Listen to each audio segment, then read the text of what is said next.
Ibinigay na ng Kamara ang mga transcript at ebidensyang hawak nila kaugnay sa maanumalyang flood control projects.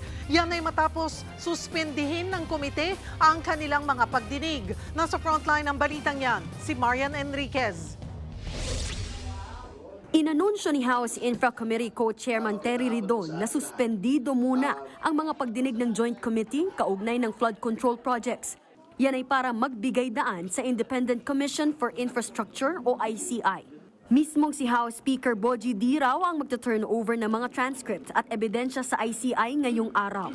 Ayon pa kay Co-Chairman Ridon, all the named legislators, including Congressman Zaldico, will have to explain themselves before the Department of Justice, the ICI, the AMLC. Habang suspendido ang pagdinig ng Infracom, nag-file ng ethics complaint si Navotas City Representative Toby Chanco laban kay Ko. May 3 paglabag daw.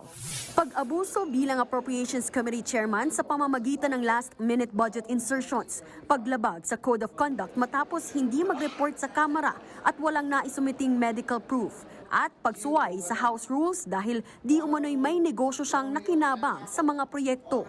Mula 2016 hanggang July 2025, lumabas din na umabot sa 86.1 billion pesos ang nakuhang kontrata ng SunWest Incorporated na kumpanyang iniuugnay kay Ko.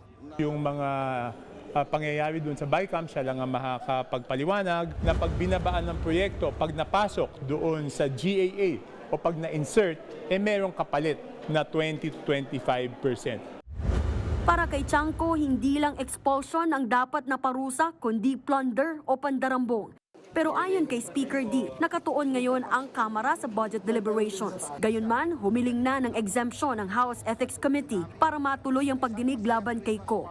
Kung mapatunayang may paglabag, maaaring magrekomenda ang Ethics Committee ng mga sanction na censure, suspension o hanggang expulsion na pagbobotohan at dapat paboran ng 2/3 ng plenaryo.